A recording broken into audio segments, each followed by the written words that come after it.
any attempt to understand and heal from addiction that doesn't take into account our relationship with the planet, our relationship with food, our relationship with others, is going to be incomplete. And I think that we miss that in our societal approach, our understanding of addiction and recovery and what's possible. And I think we miss it in our approach to healing. Maybe I'll go ahead and jump in as big as we can possibly get, which is the state of humanity as a whole. And, if we look away from polarizing and perhaps, kind of walled definitions of addiction regarding the substance that we might be addicted or the activity that we might be addicted to, if we go drilling down to where does addiction come from? Ultimately, what you're looking at is a state of abandonment disorder within humanity. And so addiction always drills down to that as the root cause.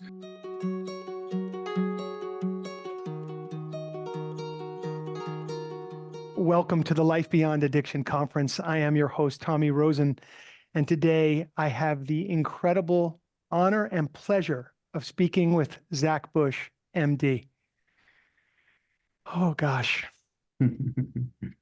Zach is a renowned multidisciplinary physician of internal medicine, endocrinology, hospice care, and internationally recognized educator on the microbiome as it relates to human health, soil health, food systems, and a regenerative future.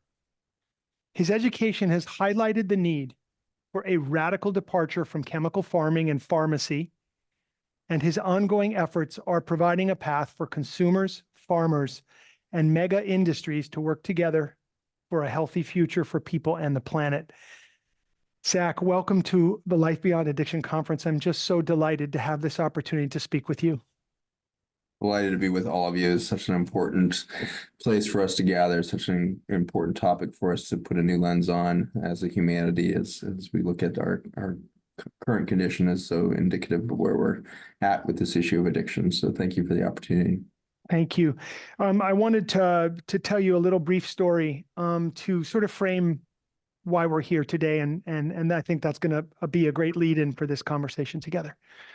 I speak sometimes at 12-step meetings, and I went to this one particular meeting, a large meeting in the Los Angeles area, and I spoke, and it happened to be a room of Alcoholics Anonymous, so most of the focus is on that particular iteration of addiction. And as I do when I speak, I speak about sugar, and I speak about food, and I speak about the connection when somebody would, for example, let go of alcohol. Naturally, there's going to be some kind of imbalance in the system just by virtue of the fact that alcohol breaks down into sugar in the body, and if you've been drinking a lot of it. So I tend to speak about that because I think it's an important aspect of recovery. After the meeting, sort of it was a 50-50 room. Like half the room is like, wow, I'm just so grateful you brought this topic to bear. And the other half was something less than grateful.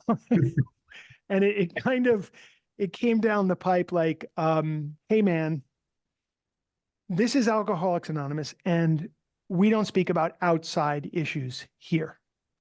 And so I would say to this person, do you really feel that food is an outside issue when it comes to what we're trying to do here? And he goes, absolutely. And I said, look, you and I want the same thing. We want to be free. We want to help others to be free. And so the first statement is sort of the why of why we're here and why we're calling this Life Beyond Addiction, is to look at these other issues. But the statement was, any attempt to understand and heal from addiction that doesn't take into account our relationship with the planet, our relationship with food, our relationship with others, is going to be incomplete. And I think that we miss that in our societal approach, our understanding of addiction and recovery and what's possible. And I think we miss it in our approach to healing. So I'd like to sort of begin there, because I think that's a good entryway to begin to discuss addiction from a much broader understanding. Beautiful, beautiful, passionate about this space. I'll go ahead and jump in as big as we can possibly get, which is the state of humanity as a whole. And if we look away from the polarizing and perhaps kind of walled definitions of addiction regarding the substance that we might be addicted or the activity that we might be addicted to, if we go drilling down to where does addiction come from, and we've got a couple hour piece on this on my website if somebody wants to do a deep dive on this. But if you go to the Zach Bush MD website, there's a free page called Knowledge, and under there we have the Global Health Education Summits. We did a whole piece on addiction, but I want to give you the cliff notes on that in case you don't have time to dive in there, which is ultimately what you're looking at is a state of abandonment disorder within humanity. And so addiction always drills down to that as the root cause. And this became my passion as a physician over time. I used to be, throwback, 15 years, 18 years ago, I was developing chemotherapy for the management of cancer through the lens of endocrinology and metabolism, which was one of my subspecialties. So I was working on understanding how energy turns into food and then how that food gets released inside of cells and then where the breakage is that then leads to cancer. And what you find as you start drilling down on this phenomenon is you're actually at the core phenomenon of life, not just human life, but life as a phenomenon of biology comes out of this relationship of light energy being released, first captured by nature and then released within the being, whether it be an earthworm, a human, a flower, whatever it is. And so biology is the release of light that is stored within natural systems. And this is where physics and chemistry become biology, is this concentration and release of light through the absorption of nutrients. And so when you get all the way down to what is the condition of being alive, you find that it has to do with this currency of light and that movement of light through energetic states that we might call nature. And so once you're down at that level, you start to ask that bigger question of how did humans break our relationship with that light? How did we break our relationship with the energy that drives life itself? To do that, you have to actually break your philosophical belief of who you are. And so you have to develop this fundamental abandonment disorder to disconnect from nature. Because if you look across 4 billion years of history on the planet, nature is clearly delivering and up-leveling the amount of energy potential available for life at every single iteration. 5 major extinction events, and every time we come rushing back as a Mother Earth with more potency, more intelligence, more biodiversity, more beauty. It's just like this intense explosive energy. This is the womb. This is literally, a cosmic syntropy event that happens on this planet. Chaos turns into syntropy. Order comes out of chaos. Energy collaborates to concentrate so that life can burst forth. And once you have concentration of light, life is going to iterate into its maximum capacity of expression at every single moment. And so if a single bacteria have access to this iterative up-leveling ascension process, how did humans disconnect from it so fundamentally that we are now driving our own extinction, driving the extinction of our own planet? What did we do? What happened in that mix? And it goes back to our very oldest myths in any religious text or whatever, is this kicking out of humanity from the garden. And this filters all the way up to our definition of nature. If you go to the Oxford English Dictionary, you will find the definition of nature says it's everything in the firmament of the earth. It is, minerals, plants, animals, everything on earth except humans and anything humans have created. Holy smokes, we wrote ourselves straight out of nature. And so the abandonment disorder is so fundamental to our perception of who we are that we're there. And if you look at any, text within the DSM-4 kind of world of psychiatric conditions and mental health, you're going to find abandonment disorder deep rooted under anxiety disorders, multiple personalities, bipolar. You go through the list. Abandonment disorder is this fundamental trigger. And so I figure, when we go to the big picture, we can't do Alcoholics Anonymous until we start to put that in the context of a whole humanity that is dealing with an abandonment disorder. And each of us are going to find coping mechanisms within our environment to sustain, to survive in the deep belief that we are separate and kicked out of nature. And so I think that's the human condition right now. And if you look at any body of, recent wisdoms and ancient wisdoms coming out, it will almost inevitably point you back to the fact that humans are always looking for and trying to identify codependent relationships that complete us. Hmm. So in our abandonment, we developed an ego that's our protective mechanism. So genius, kind of mechanism of protection is this egoic shield. But as soon as we grab the ego, we split our own consciousness. And so we are a split consciousness resulting from abandonment. And in our split, we embody this deep belief that we are incomplete.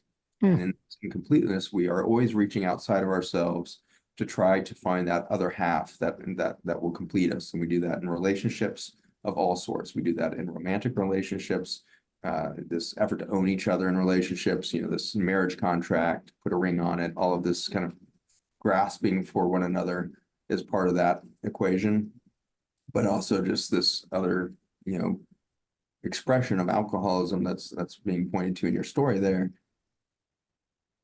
TJ Woodward is on that 2-hour deep dive on addiction with me, and he's developed a whole curriculum around this called conscious recovery. And the first step in conscious recovery is acknowledging that alcohol and these codependent relationships are genius coping mechanisms for the state of humanity. So they're not actually a disease. They're actually the thing that helps us survive in this state of abandonment and split-mindedness. And so de-demonizing the substance, which again just kind of has the risk of making you think that the problem is outside of yourself, right? And I think step one on the 12-step process is alcohol is more powerful than I am, some version of that, right? And as a biologist, looking at a chemical of ethanol, ETOH, it doesn't even make sense. That premise has absolutely no sensible scientific or philosophical backing in my experience, because I have seen life. I started my journey in delivering babies, and tell you that there's so much physical force, electrical force, energetic force in the conception of that child, let alone the self-organization of 70 trillion cells within the womb of mother, let alone its effort to emerge from that woman into a being that will now mature into its own conscious state and its own relationship to an ecosystem and everything else. There's no way a single chemical is more potent or powerful or has more strength than that. That's right. That's right. It's incredible what you're saying on every level. I'm so delighted. It's so affirming because I work in a field where the biological imperative to survive and ultimately to thrive is challenged at every level. That somehow we've come to this place. You're describing it as the origin of it as an abandonment issue, which I love. I might describe it as a identity crisis also. I think that comes in that second part. When you split the being with that ego, that's the identity crisis. You no longer know your whole self. Yes. And some of my colleagues, one woman in particular, whose voice is also in this conference, speaks about codependency, which you also invoked just now, as the disease of the lost self. Perfect. And that once that's done, then of course we're externally focused beings. We're going to look out. Our five senses are outside. There must be a solution out here for this abandonment I feel, this disconnection I feel, and I'm feeling lost from myself. Recovery, of course, being the regaining of that relationship and connection. Does that make sense? Absolutely. I think that's really thorough right there. I love that. So in your work, you keyed into, one of your greatest interests is drawing this connection for people between the way that we are treating the planet, particularly in our farming methods and our medicinal our approach to pharmacology, I would say, and also the complete lack of health that we're unfortunately experiencing as a society right now. How did that come to pass? It's kind of rare. It's extraordinarily rare for someone of your training. Brainwashing. I don't mean that as an insult. I mean that as you were trained in the system. Yeah. And somehow you were able to see, Yeah, I think that what happened is they picked a poor kid from the middle of America, the son of a couple of hippies that was used to like scraping bottom in every way. And so I'm very comfortable in uncomfortable situations from my growing up in a group of refugees, basically from Cambodia. I grew up in low-income Section 8 housing, uh, and most of my neighbors were refugees from Cambodia because the U.S. had just bombed out the entire area with a chemical known as Agent Orange. It turned the entire jungle into a moonscape, destroying every microbe, every tree frog, every monkey, just annihilated the place over a 15-year period of dumping this aerial assault of chemical into their environment and displaced these people all over the world. But a significant contingent of these refugees came to Boulder, Colorado, and settled into the place that I grew up in. And so for 5 years in my early life, I grew up around among people, and this indigenous culture, displaced by the chemical that would destroy their soil systems, ironically would become the place that I would begin my rooting in some ways in the garden. My mother started learning how to garden from these peoples, and some of my earliest childhood memories is walking across the little plank across the drainage ditch from low-income housing over to the little community garden that gave everybody 10 square feet of space to grow some food in, which we don't do, by the way, anymore in government housing.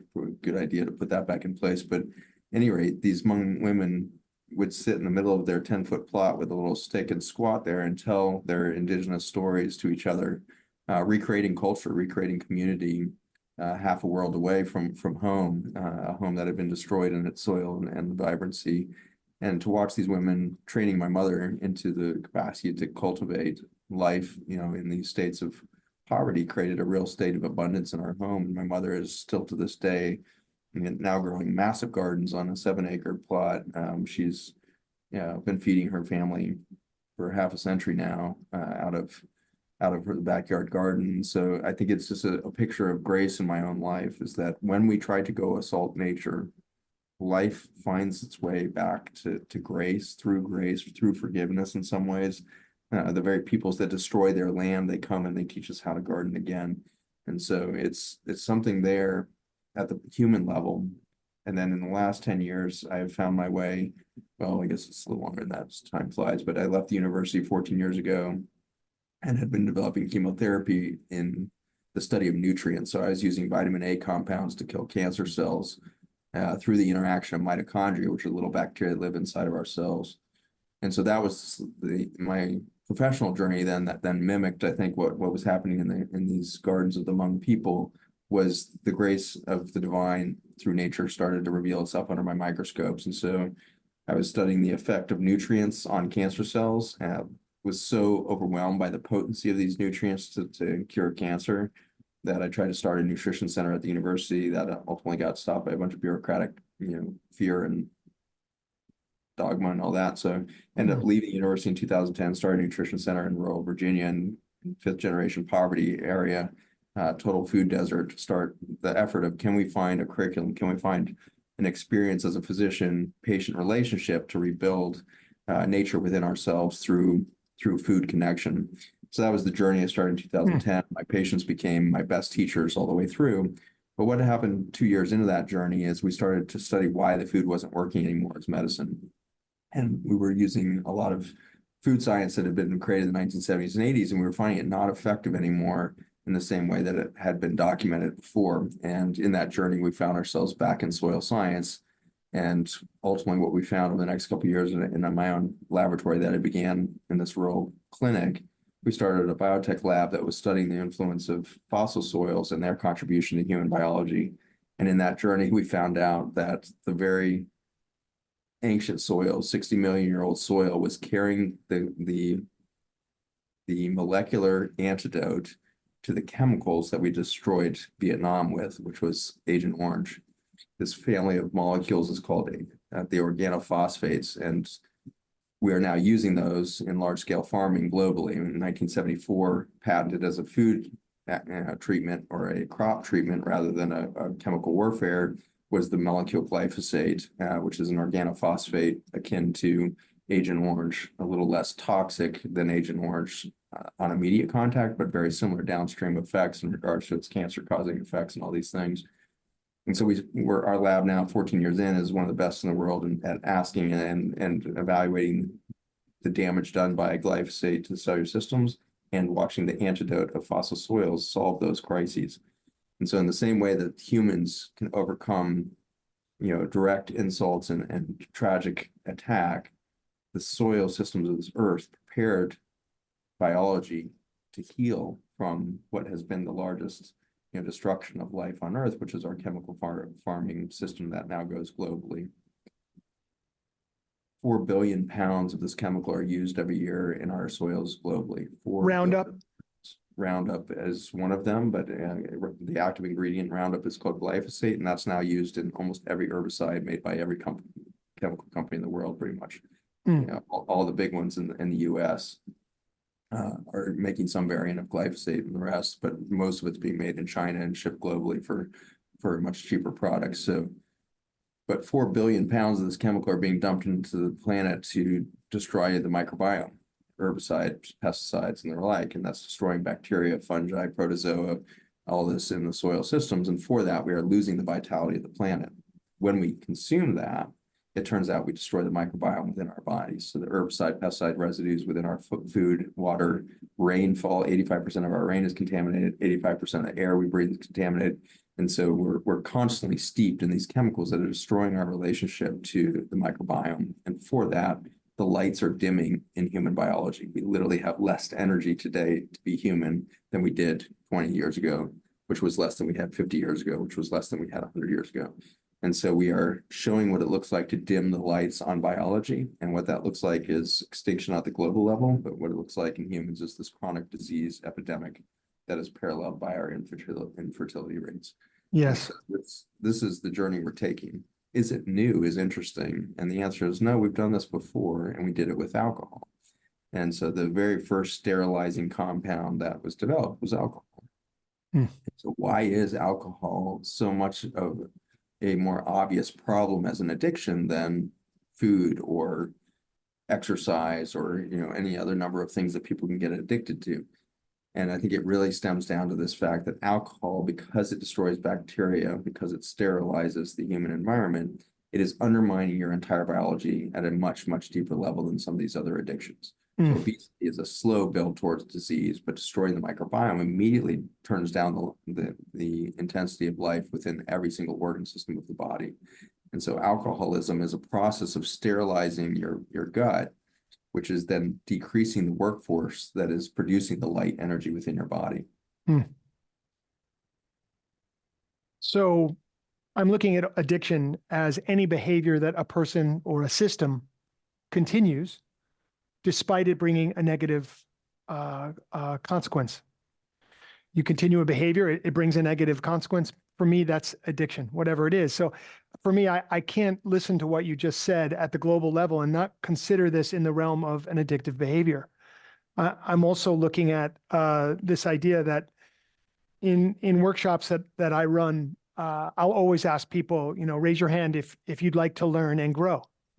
And most people laugh, and they raise their hand. And then I ask them, well, what do you think is in the way of your learning and your growing? And everybody laughs again. And there's a few honest people and really aware people in the room, and they raise their hand. They say, I'm in the way. That's right. We all want to learn and grow. We're all in the way of our learning and growth.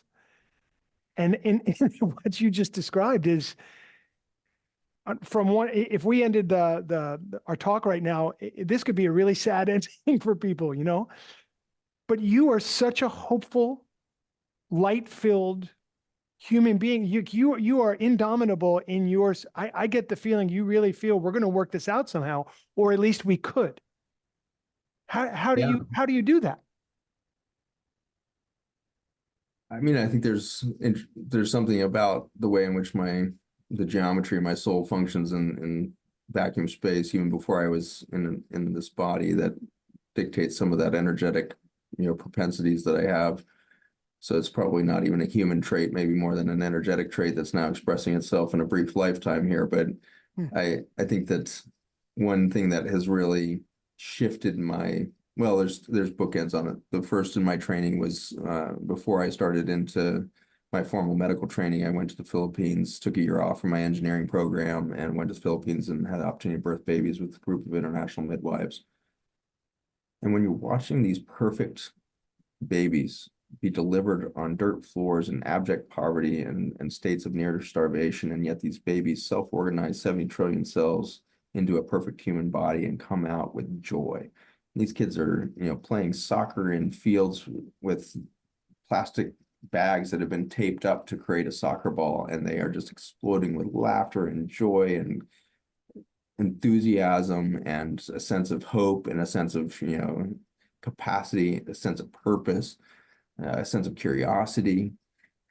I just spent a couple of weeks in last month in South Africa, and the townships is where we're doing a lot of work now in regenerative bioregional food systems to start over again with a new economic model for humanity. And when we go to these most broken systems, we find the most resilient human beings that are willing to change on a dime, forgive, and begin again, and really embody, stewardship through this sense of sovereignty that is born within them when they find out that nature wants to play. And so we have something called the 10 tree program, and each household has the opportunity to learn how to build a 10 tree bush vine perennial food garden in their tiny little plots of land.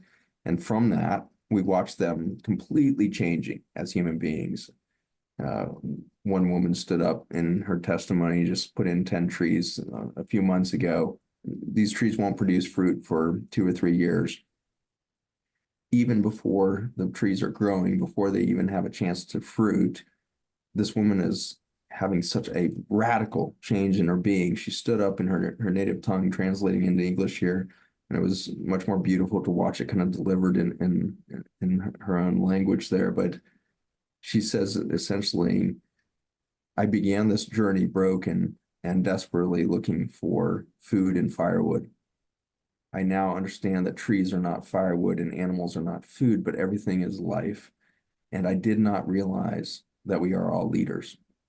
So that came out of just a brief experience of this woman on the ground. And so I've watched babies born out of abject poverty. I've watched the most abused, most socioeconomically downtrodden peoples wake up into their sovereignty and start to produce when nature becomes their collaborator. So this is something that drives that irrepressible, I think opportunistic kind of feel in me is like every crisis is setting us up for a rediscovery of self. And the more broken you are, the more shattered you are, the more likely you're going to have this split-second moment where you can see through the ego that is now doesn't have enough biologic energy to maintain it so that you can suddenly realize you're beautiful. And where I saw that most was in the other bookend of my career, which was my last subspecialty in medicine, which was hospice and palliative care. And I was a associate hospice director for 4 years and was admitting about 80 patients a week into my service to die. And when you see that much death and dying over, a concentrated 4-year period, you can't help but be overwhelmed by the fact that death is not an endpoint. It is an absolute rebirth process, and it is as spectacular as, a human body being born from a woman. When you see that frail, aged and diseased body suddenly go into its energetic reality, and they leave the body, cross the veil, come back into the body and tell you something phenomenal about the reality we live in. And so those two experiences of watching a child come out of the vacuum of space of the womb of a mother, and then watching that same body return to that vacuum space to find the beauty of everything that had just been lived and come back to say something about that. You let go of your fear of death, you suddenly live a lot more vigorously. And I think I started letting go of my fear of death quite a long time ago and find myself in quite a state of, almost agnostic state as to whether I'm waking up in the human body at this point, because I'm so enamored with the amount of energy that is in the soul. And the more I connect to my soul energetics, the more I'm amazed by the opportunity to feel life in a finite body. And so I become more and more in wonderment of being alive in the moment, and less, tending to have a stranglehold on that Mm, moment of life. And so mm, we have to have open hands in receiving whatever we are to get in this thing that we call life. And when we start to do that open-handedness in every area of our lives, the amount of love, the amount of abundance that come rushing in is overwhelming, and then challenges you back into, triggering your states of insecurity and your belief that you're inadequate or undeserving of this level of abundance from the universe, and you'll kick back into patterns of self-doubt and self-destruction and all that. mm, So you do this enough times, or perhaps you shatter yourself enough to get to that thin veil between you and the divine, between you and the eternal expression of yourself, that you suddenly come back in. So had a bit of a near-death experience in 2010, and since that time, it's just been just awesome. I mean, it's just awesome when you start to realize, this is all perfect. Everything is somehow perfect. I didn't have anybody ever die and come back to tell me anything, but oh my God, it was perfect. It was exactly what it was needed. Broken relationships, broken life, it wasn't broken at all. It was orchestrated, and I orchestrated it. I created the perfect journey for my soul journey to mm, express itself in a finite experience. So man, we've got a lot to learn on the other side, but we do have the opportunity. I am convinced we do have the opportunity to die while we're still in the body. And mhm. we have to die to this egoic reality. We have to die to our fears. We have to die to the concepts of guilt and shame. And no more, you look no further than the world of addiction to find those three emotions most dense: fear, Oh guilt, and shame. God. Oh God, yes.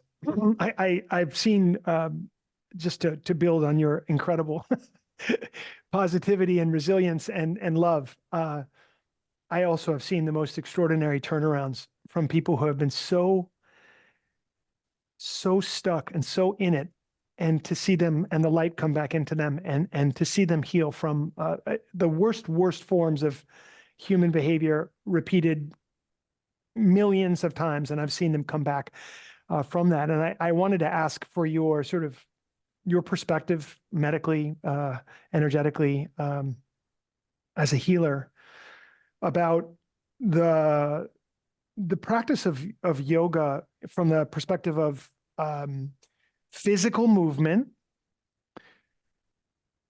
connection with the breath, working with thought and the mind. Because we're really having an incredible time over here in Recovery 2.0 with these practices. And I feel maybe a little bit like you when you were using these vitamin compounds and you were having some extraordinary results in the treatment of cancer, but you couldn't get sort of the mainstream powers that be to really embrace that at the time, or come around. And I feel a little bit like that with some of these practices and addiction, which I feel should be, if you're in recovery from addiction and you're not embracing some of these things, it doesn't make you a bad person. It's just there's something being left on the table that you could benefit from in such a huge non-pharmacological way. Can you explain what's going on when people are embracing those practices and the energy sense, and how that helps a person to come back from maybe a lack of light, as you might put it? Yeah, I have maybe some unexpected relationship to that. I actually vaguely understood or knew about yoga in 2010 when I left university.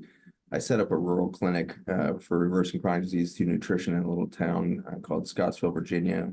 550 people in the town, served about 40,000 people in the greater county. And this little impoverished place doesn't even have a grocery store in the main county I was serving. They had to come over to cross the river to Scottsville to get to a grocery store. And I didn't know it at the time of setting it up, but within a couple months, a woman walked in and asked what I was doing here. I gave her a little bit of this grandiose vision of like creating a global alternative to Western medicine, basically, and told her this grandiose thing in a clinic that I had actually built out of a old plumbing building. And so I had a renovated plumbing building into a clinic, and it was barely a professional space at that point. And its look and feel looked a lot more like a plumbing building still, George Dancy plumbing on the front of it. And so, it's just like barely functional space. And it happened that I had set that up 10 miles from Yogaville, which is the largest ashram along that area of the East Coast, started by Satchidananda back in the day after his debut of yoga at Woodstock and all that. So I inadvertently became the de facto doctor to Yogaville. And so I started taking care of hundreds of people from this ashram, and bizarrely, the number one unifying condition that they came in with was crippling anxiety, social disorder from the anxiety, generalized anxiety dysfunction. And not knowing anything about yoga, it took me some time to start to really figure this out. It didn't make much sense because they were doing everything that I would have thought, even as an allopathic doctor, they're doing mindfulness and meditations and doing all this stuff every day. And I was like, I don't get it. Why is almost every last one of them experiencing these massive crippling anxiety disorders? And I tried all sorts of different things, physiotherapy and massage, and in addition to acupuncture and herbals, and in addition to pharmaceuticals. Like I tried everything in the mother, and accidentally found that there was a simple solution to this. A woman had come in, been managing her anxiety for a couple of years. She came in with an acute ankle injury, and I was working on her ankle and leg, and for a good half hour, I'm really working on moving stuff on her body and trying to get some alignment to get this ankle, to resolve. And as I'm working on her, I'm putting quite a bit of pressure into her body, like pretty intense pulls, probably more than she's ever experienced in some ways. And there came a moment where she suddenly said, "Oh my God, my anxiety just left. Like it's gone. Like I don't feel it." And I was like, took me a second to be like, I wonder if it's something to do with his leg, whatever. Over the next couple of weeks, I started just putting more pressure into the lower extremities of these people, and found pretty quickly that I could get them back out of their anxiety if I pounded their legs enough to remind them to get back in the body. Hmm. And so I think that as you look across this phenomenon of yoga as a practice of movement or breath work or all of this, it's this escapism that's happening. We've forgotten that yoga is not a movement or breath work. It's actually a philosophy of life. Hmm. And the breath work and the movement came out of the philosophy. Hmm. The philosophy was one of singularity, of oneness, the masculine and feminine completed within the individual. When you try to go do yoga and breath work without solving for the split egoic mind and the abandonment disorder, the yoga simply becomes your addiction. And so the breath work becomes your addiction. And so the failure of yoga, if you want to call it that, but the limitations at least of yoga in the Western world, is that we didn't realize that we had a different philosophy to follow, and we adopted the practices, and now wonder why there's a multi-billion-dollar industry selling plastic elastic clothing to women to go sit in rooms and sweat their balls off until they're absorbing all that plastic into their bloodstream to poison their endocrine system such that they develop diabetes from their yoga. And so we just completely toxify everything that comes out of Eastern philosophy, Western philosophy, Northern philosophy, Southern philosophy, if we don't solve for the original wound. Hmm. And so it's my warning to everybody is somebody's going to offer you a magic bullet for your addiction. Somebody's going to tell you, hey, this is the best thing. And then this thing is over here, the best thing. And this is what you're missing. So therefore, if the thing that they are selling you is not the realization that you are actually whole, and you need to adopt a philosophy of wholeness of yourself and then work everything back towards that wholeness, then everything you do is going to become your next addiction angle. So there's a huge warning, I think, in all of this is we are looking for the next cult of personality within us. We're looking for the thing to get addicted to. We're looking for the thing that will complete us so desperately that we can take the best things that 40,000 years of human culture have developed and turn those into toxins in our life for this thing. And it's literally almost in every area I see, but yoga is an interesting one. Yoga mats have an amazing amount of formaldehyde in them. And that formaldehyde chemical is literally what we use to preserve dead bodies. Like it is the chemical that cannot be metabolized. And so it allows a dead body not to rot. And so you do yoga on a typical rubberized yoga mat, you are literally, health food for your dead body rather than actually something that's moving you towards consciousness. And so the clothing that we push them onto, the mats that we have them working out on, is just pure chemical toxicity. Mm. These women are literally developing immune disorders from their yoga mats. They're developing metabolic disorders from their yoga clothing. And so I just am overwhelmed sometimes by the fact that because we don't solve for problem number one, we create a problem out of everything. So that's Let my burden. yeah, But yeah. on the good side, I would say everything you just said are the things I rely on the most. And so you have to have a movement practice in your life if you're going to strive towards health, and you have to have some relationship, reset in your relationship to breath. And so in my 8-week course that I teach online, it's called The Journey of Intrinsic Health, with the understanding that intrinsic to us is this phenomenon of birth and the phenomenon of healing, the phenomenon of vitality. It cannot come from outside of ourselves. And it took me, 10 years of, integrative medicine, functional medicine, all the things I explored to find out that all of it was a distraction. All of it was asking my patients to be re-addicted to some new thing coming down. Here's the new machine. Here's the new red light thing. Here's the new little tool over here. Here's the vibratory platform. Here's the technology. And it was like 1,000 things were flowing through my clinic all the time of somebody coming to tell me they discovered something to solve for human biology. And in the end, I just had to scrap it all and be like, there's nothing that humans have invented that is going to improve on a 4 billion year journey of biology iterating itself on this planet to get us to the point where we know how to love. We've perfected the capacity to love within these human vessels, which is the ability to vibrate at a certain frequency when you see beauty. Then there's nothing. The game got won. Game was won by the biologic expression of humanity on this planet. It's the one thing that we do that maybe nothing else in this cosmos does, is immediately recognize beauty and resonate in frequency of love. I think it's what has the galactic community very interested in us as a life form, is that we are so unique in our generative creative capacity out of this frequency of love. It is a profoundly unique thing to our biology. And you can feel all kinds of things. I just spent a whole bunch of time with lions and elephants and everything else in the bush of Africa. It is overwhelming to feel an elephant. This is, the energy that crushes me. My highest teachings that I've ever received in my life came from the white lions in Timbavati. And so I have massive reverence for what these animals carry, the wisdom they carry, the frequencies they carry, but it's not the feeling of unconditional love that you get from humans and that humans are capable of. It is maybe even higher frequencies at sometimes than our unconditional love, but I find that humans have a very unique vibration that we send out, and the plant world and the animal world now knows how to respond to that. And so we've been able to do studies showing that your house plants can feel you returning home within a 2-kilometer distance. All of your plants perk up in your house, feeling you come back because you're different than the other plants in the room. You're different than that. We saw the same thing happen with dogs. Dogs sense the moment their owner turned their attention back towards home, it didn't matter if they were 4,000 kilometers away or 4 blocks away. The moment that human turned its attention back and said, "I'm going home to my dog," the dog would jump up and run to the door, could feel it from any distance measured. Yes. So the dog, the animal kingdom, the plants, and the plant kingdom can feel the frequencies that we put out, and they respond differently and uniquely to that. And so we are an extremely high technology. We are an extremely evolved technology, and there is no human that's created something from our split-minded abandonment disorder that's going to improve on that.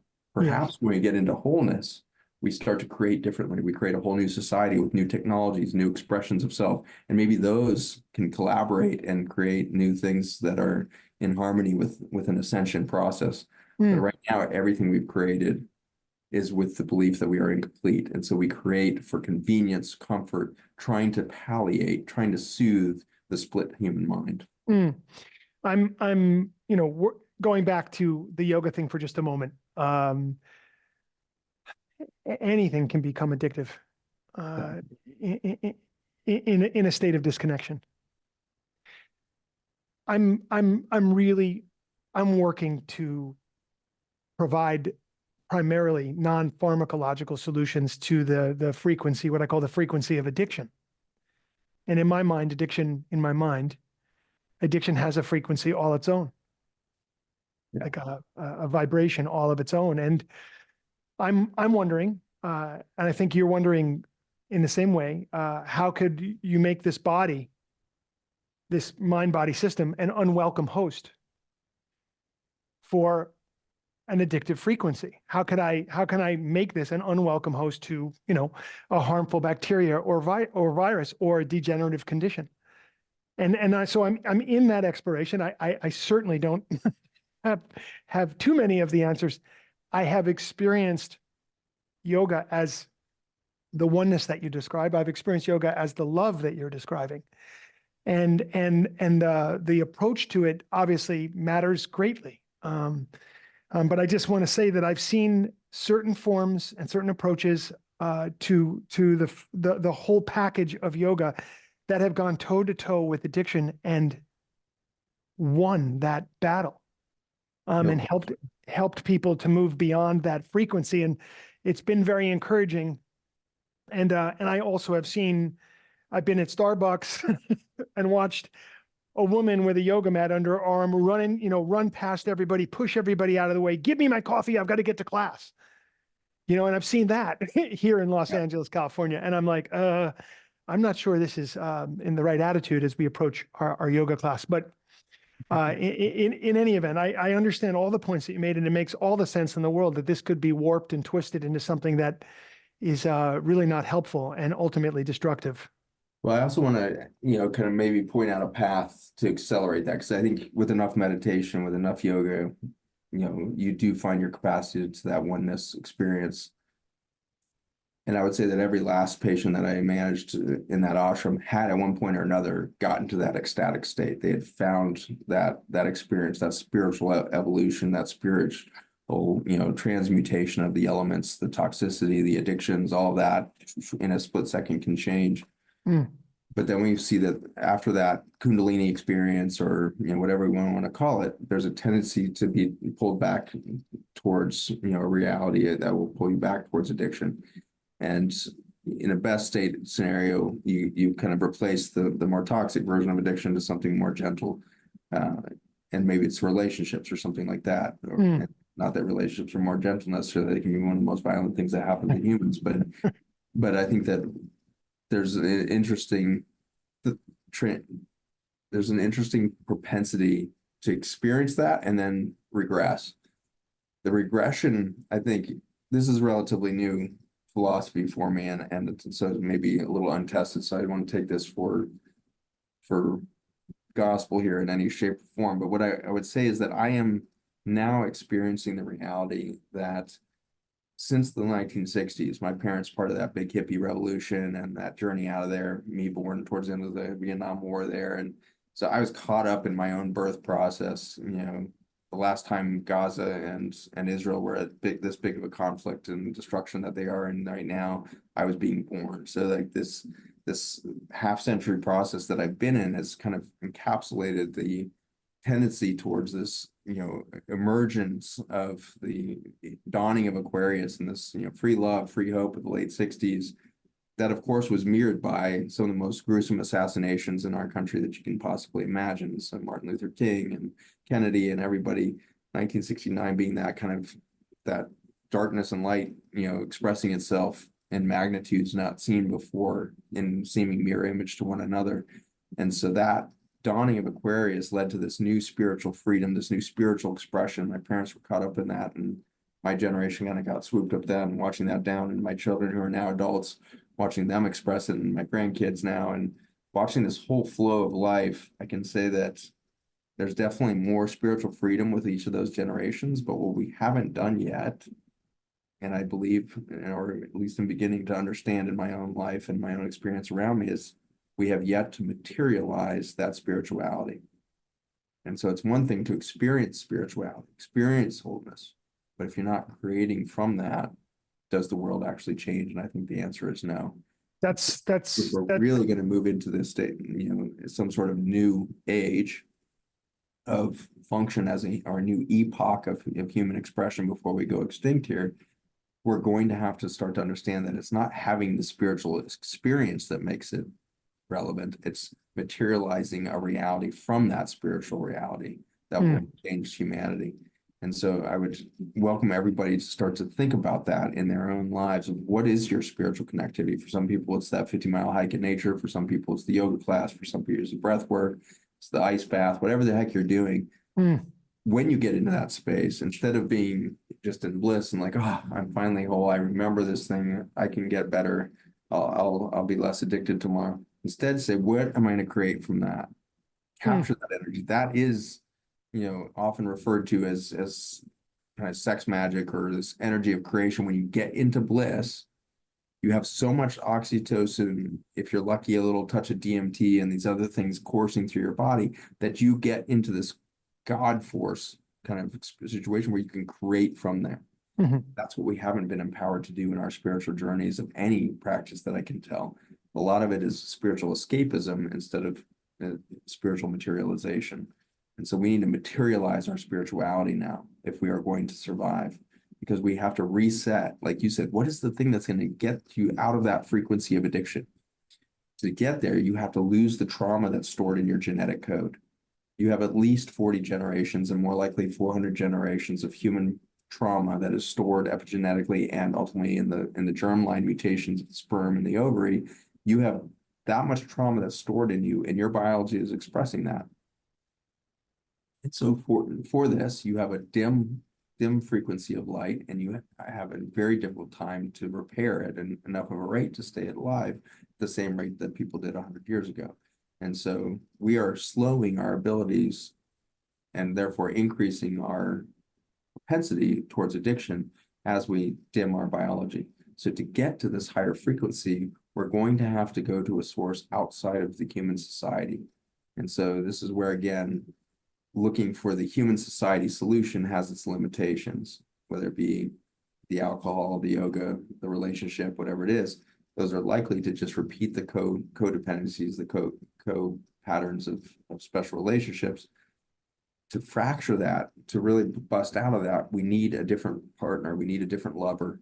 And for me, that has become nature. And I've watched nature be such a beautiful, benevolent, and powerful medicine to those that will engage.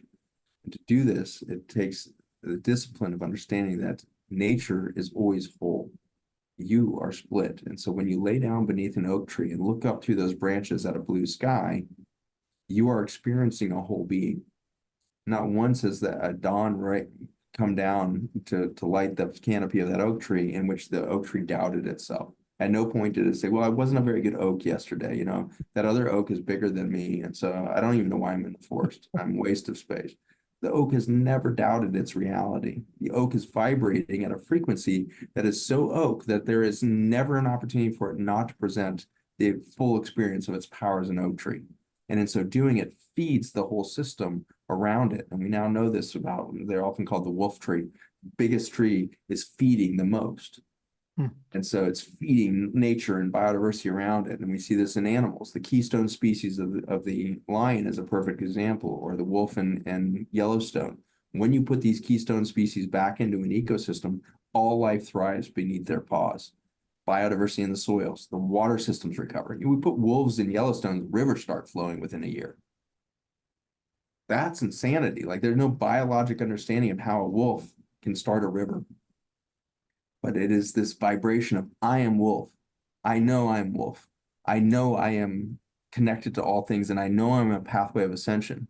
As a predator, you are not ever hunting to kill. You are hunting to allow for a path of ascension to the prey that you would be offering itself up to you. Nature is always on ascension pathway, never out to kill or extract. Keystone species do not extract from their environment. They only enrich their environment.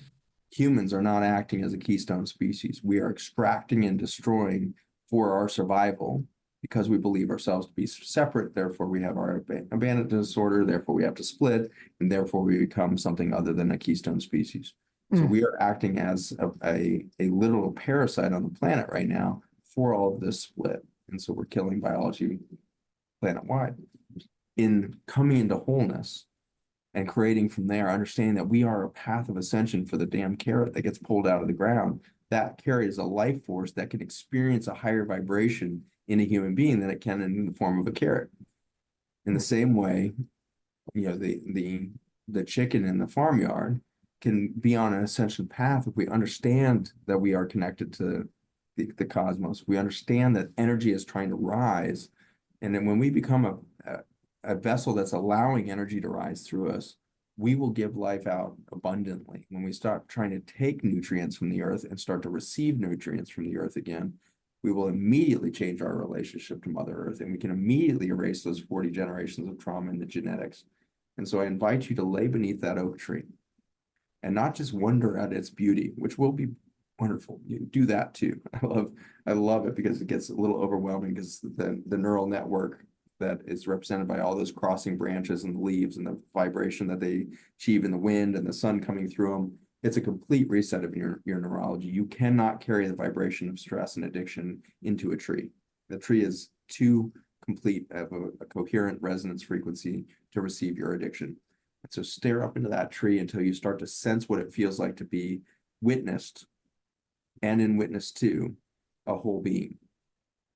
And then make yourself vulnerable enough to be seen by the tree and recognize that the tree can see you, and it is actually craving perhaps even, but it's certainly looking forward to the experience of your unconditional love. So as you send frequency out into the planet, and when you just give a sense of say, thank you for the beauty you're giving me, that tree is going to immediately feel that. We know that by the electromagnetic frequency testing that we do on plants and everything else. Send love into the planet, immediately responds instantaneously. And so be rebirthed beneath that tree that is holding to you the only accurate mirror you will ever look into, perhaps. Because if you look at another human, you cannot see them and they cannot see you. At best, we offer this broken mirror to look in. And we might see the best or the worst in ourselves when we look at somebody else, but we never see them. We can blame them for being narcissist or egoic or, selfish or whatever the heck we're going to blame everybody else around us. And all we're doing is seeing our own broken selves and those broken mirrors. A tree is not a broken mirror. And not only is it not a broken mirror, it actually isn't a mirror at all. It just allows you to see through and pierce that egoic shield and go straight into oak and see the tree for what it is. Mm. And if you're willing to be seen back by that tree, if you're willing to say, here I am, this is me, you're going to feel a frequency from that tree towards you that it says something like, I remember you. And when you become remembered by nature, it will literally remember your body. You will pull the members of the body that have been split by that ego. You will remember self as you be witnessed by the tree. So witness its beauty, give it back the gift of love, but then be willing to receive the wholeness that can come through it. And so do this in the mountain lake, do this at the beach, do this at the river, do this on the cliffside view, do this under a green tree, do this in a field of wildflowers. Dig a hole in the ground and just stick your face down there and smell soil. The smell of soil will reset your neural network. It will remember you into knowing that you are of soil, you are of this earth. And most of my life, I've walked around not feeling like I'm part of this earth, thinking I'm maybe some sort of alien visitation or something like that, because I don't recognize the frequencies that I feel here among people. I often feel like some sort of orphan on the wrong planet until I get out into nature. And Africa does this best for me. Just coming back from there. When I watch an African sunset, there's colors and frequencies there that remember me way, way, way back. And we all became from this place. We are all African. And so 4 billion years developed life, and that life keeps springing out of one birth canal that comes from Southern Africa up the 31st parallel, all the way up that African continent to birth all the biodiversity of the planet. Every bacteria, every fungi, every flower, every human ultimately came from this single birth canal. Mm. So if you're having a hard time grounding and you are desperately needing that, start with the oak. But if you need to drill deeper and you want to be remembered all the way back to the beginning, go witness Nature. that sunset in Africa and remember those frequencies. Remember and be remembered by the frequency of the roar of a lion, by the call of an elephant. And so this is the journey we're in now, is there's only one healing path that we have left to us that can heal us fast enough and radically enough to make not only the addiction go away, but more importantly, the abandonment disorder to disappear and therefore resolve the reason we have expressed humanity in such a dangerous way.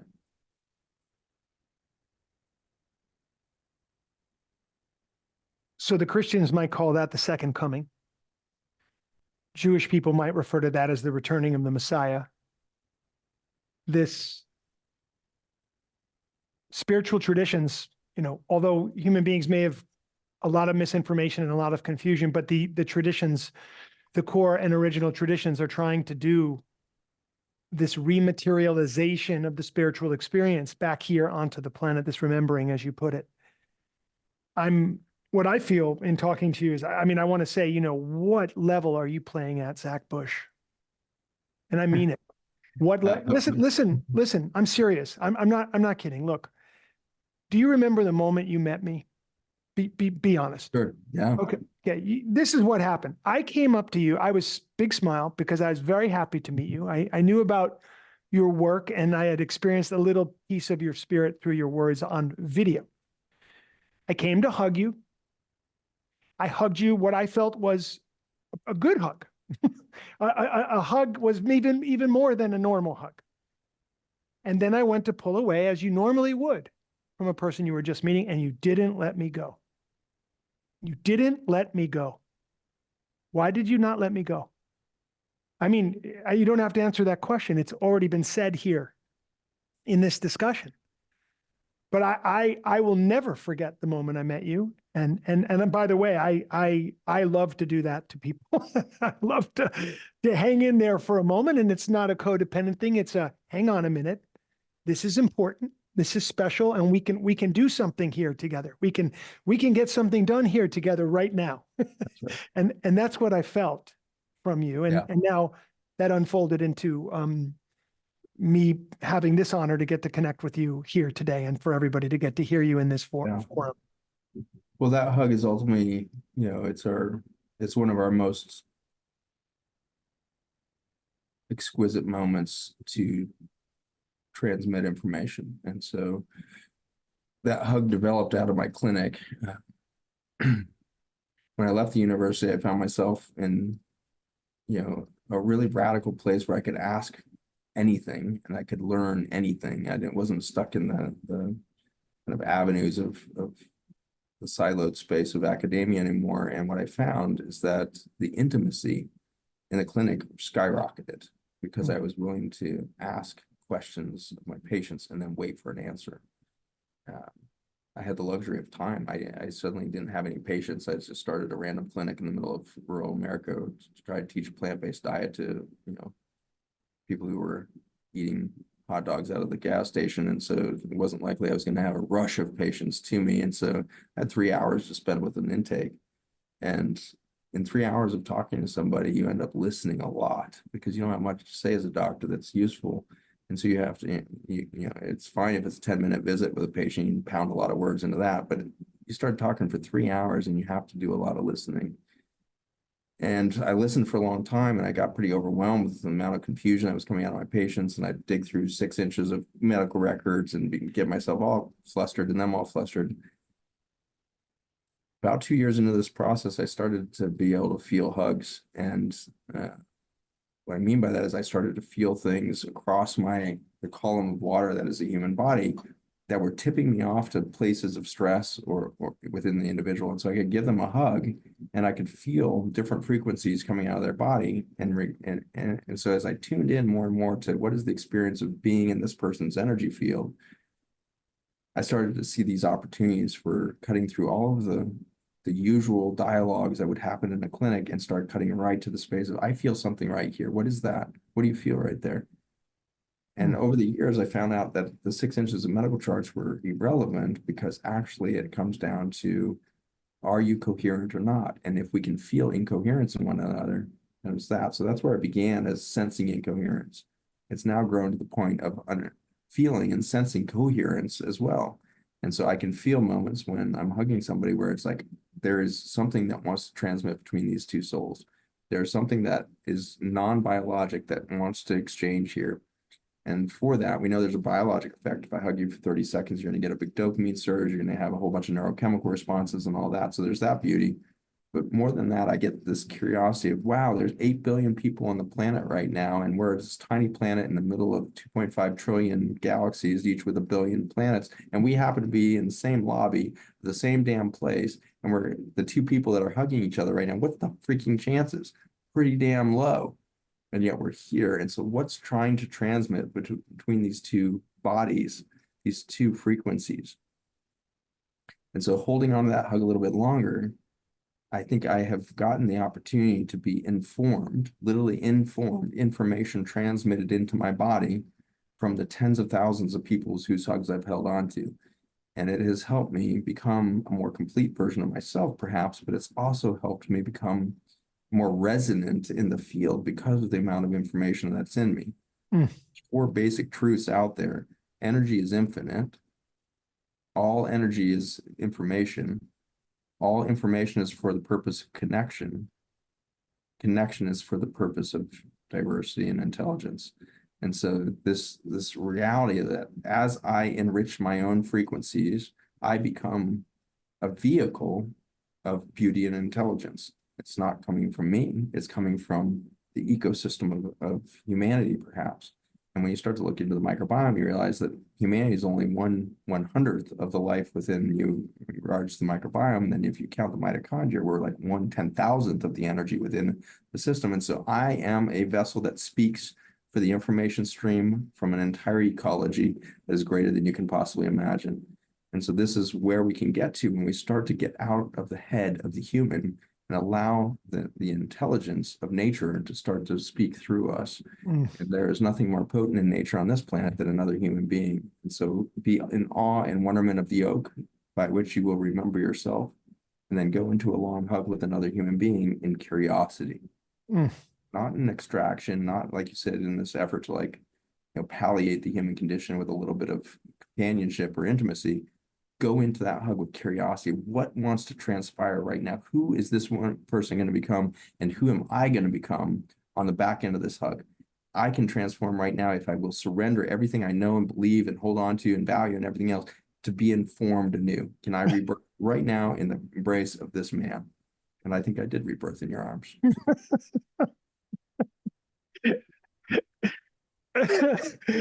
I'm so filled with gratitude. I'm so filled with gratitude. Thank you.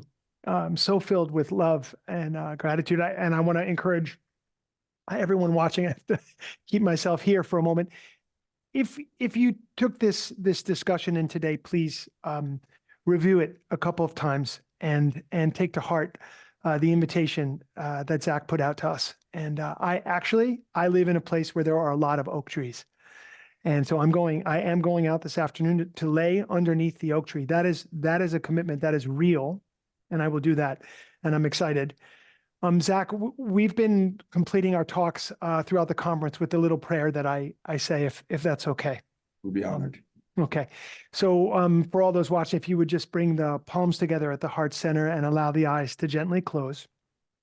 And we'll take a breath together as a community.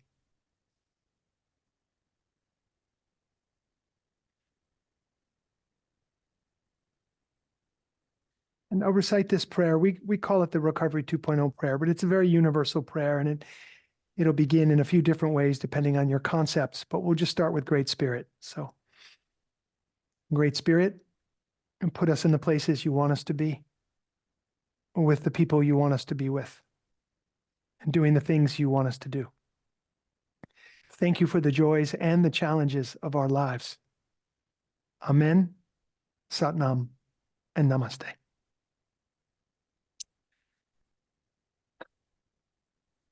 Thank you so much, Zach. I'm so grateful for your time. Thank you for your love and your wisdom, experience, your strength, your hope, and sharing for us at the Life Beyond Addiction Conference here. And I certainly hope that we can have another 30-second hug at some point in 3 dimensions down the road. Sounds good. I hope let's try a 3-minute one just out of curiosity. Okay, very good. We'll see what Stay on Earth. happens. All right. Thank you so much. Have a blessed day.